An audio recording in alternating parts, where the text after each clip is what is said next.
ക്രൈസ്തവരെ ചാക്കിലാക്കാനുള്ള ബി.ജെ.പിയുടെ തന്ത്രം പി.ജെ. ജോസഫിലൂടെ സാധ്യമാകുമോ? കാര്യങ്ങൾ അങ്ങനെയൊക്കെയാണ് പോകുന്നത്. പി.ജെ. ജോസഫിൻ്റെ ജോസഫ് ഗ്രൂപ്പും ബി.ജെ.പിയുമായി അടുക്കുന്നു. ജോസഫ് ഗ്രൂപ്പും യു.ഡി.എഫുമായി അകലുന്നു, പ്രത്യേകിച്ചും കോൺഗ്രസുമായി. നമുക്ക് പരിശോധിക്കാം ജോസഫ് ഗ്രൂപ്പിൻ്റെ പ്രശ്നങ്ങൾ. ജോസഫ് ഗ്രൂപ്പ് കോട്ടയത്ത് 8 ജില്ലാ പഞ്ചായത്തുകളിൽ സ്ഥാനാർത്ഥികളെ നിർത്തണമെന്നാണ് പറഞ്ഞത്. ഇടുക്കിയിൽ 6 ജില്ലാ പഞ്ചായത്തുകളിൽ സ്ഥാനാർത്ഥിയെ നിർത്തണം. കോട്ടയത്തും ഇടുക്കിയിലും പി.ജെ. ജോസഫിന് അണികളില്ല എന്നുള്ളത് ശ്രദ്ധേയം. എറണാകുളത്ത് 3 സീറ്റുകളാണ് ആവശ്യപ്പെട്ടിരിക്കുന്നത്. ഈ 3 സീറ്റിലും പ്രവർത്തിക്കാൻ കോൺഗ്രസ്സുകാർ തന്നെ വേണം. ഏറ്റവും ദുർബലമായ കേരള കോൺഗ്രസിലെ ഏറ്റവും ദുർബലമായ പാർട്ടിയാണ് പി.ജെ. Joseph group. അവർ ആവശ്യപ്പെട്ടത് വലിയൊരു ഡിമാൻഡാണ്. ഇങ്ങനെ ഒരു ഡിമാൻഡ് വയ്ക്കുന്നതിന് പിന്നിൽ ബി.ജെ.പിയുടെ അജണ്ടയുണ്ട് എന്നാണ് കണക്കാക്കപ്പെടുന്നത്. തിരുവനന്തപുരത്ത് 25ഓളം സീറ്റുകളിൽ അവർ സ്ഥാനാർത്ഥിയെ നിർത്തുമെന്ന് പറയുന്നു.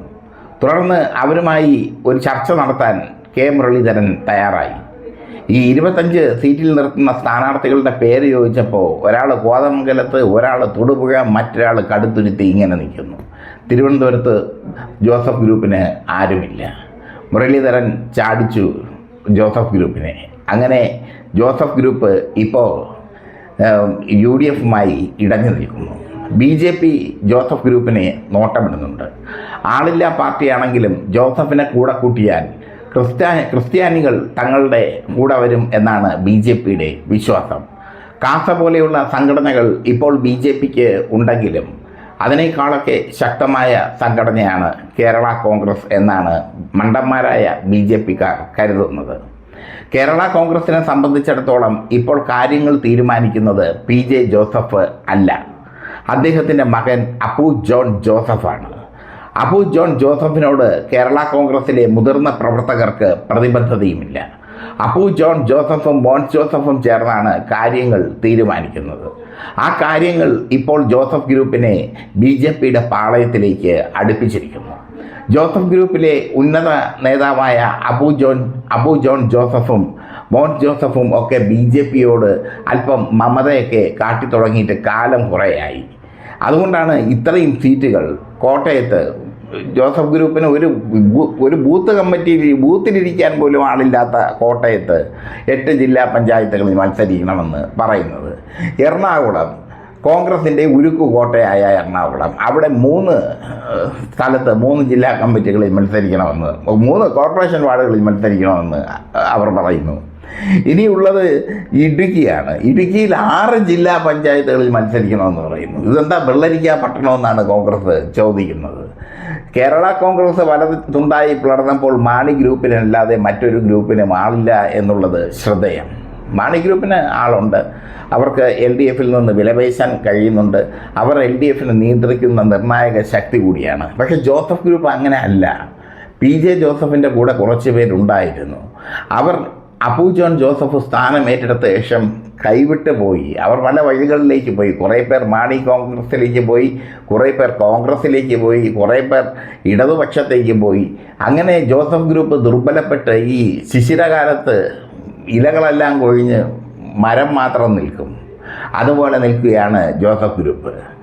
ഈ മരത്തിൻ്റെ വേരുകളും ചില്ലകളും മാത്രമായിട്ട് അങ്ങ് നിൽക്കുകയാണ്. ഇലകളെല്ലാം കൊഴിഞ്ഞു പോയി, ഇലകളും പൂവും കായും എല്ലാം പോയി. ഇപ്പോൾ ഉള്ളത് വെറും പൊള്ളയായ മരം മാത്രം. എന്നിട്ടാണ് തിരുവനന്തപുരത്ത് 25 സീറ്റൊക്കെ അങ്ങ് ചോദിച്ച് 25 സീറ്റിൽ സ്ഥാനാർത്ഥിയെ മത്സരിപ്പിക്കുമെന്ന് പറയുന്നത്, അവർ ചോദിച്ച സീറ്റില്ലെങ്കിൽ.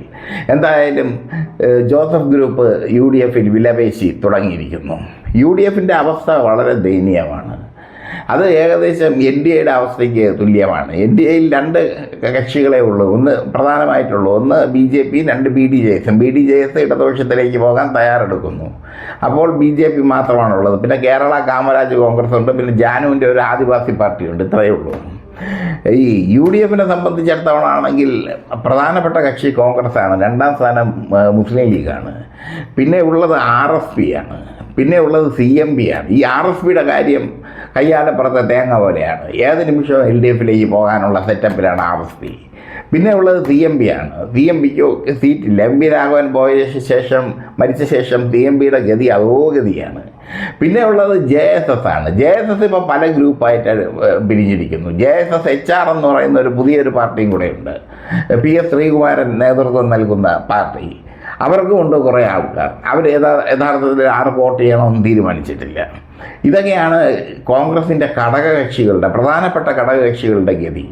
JSS ഇപ്പോൾ എനിക്ക് തോന്നുന്നു 3 ഗ്രൂപ്പുണ്ട്. ബീനാകുമാരി ഗ്രൂപ്പ് ഒരെണ്ണം, ഇദ്ദേഹത്തിൻ്റെ രാജൻ ബാബുവിൻ്റെ ഗ്രൂപ്പ് ഒരെണ്ണം, പിന്നെ PS ശ്രീകുമാരൻ നേതൃത്വം നൽകുന്ന ഗ്രൂപ്പ് മറ്റൊരെണ്ണം. 3 ഗ്രൂപ്പായിരുന്നു JSS നിൽക്കുന്നത്. ചുരുക്കി പറഞ്ഞാൽ കോൺഗ്രസും മുസ്ലിം ലീഗും മാത്രമാണ് UDFനെ നയിക്കുന്നതും അവർക്ക് മാത്രമാണ് കൃത്യമായ സീറ്റുള്ളതും. അതിനിടയ്ക്കാണ് ജോസഫ് ഗ്രൂപ്പ് തരം താണ കളി കളിച്ചത്. ഈ കളിക്ക് മറ്റൊരർത്ഥമുണ്ടെന്നുള്ളത് സാരം.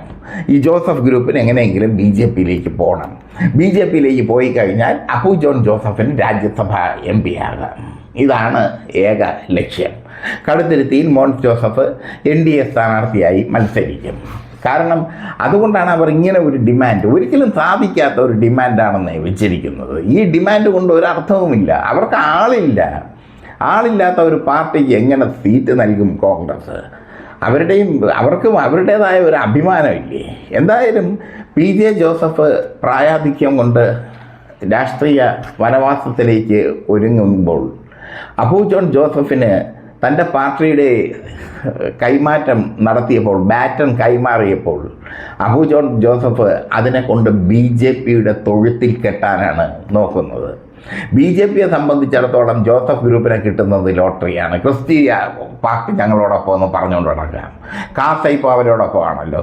ക്രിസ്തീയ തീവ്രവാദ സംഘടനയായ കാസ അവരിപ്പോൾ BJPയോടൊപ്പമാണ്. അതുപോലെ ഒരു പാർട്ടി, ഒരു എന്താ ഐഡൻറ്റിറ്റിയുള്ള പാർട്ടി ഞങ്ങൾക്ക് കിട്ടിയിരിക്കുന്നു. PJ ജോസഫിൻ്റെ പാർട്ടി ഞങ്ങളിലേക്ക് വന്നിരിക്കുന്നു എന്ന് 10 പേരുടെ BJPക്ക് പറയാം.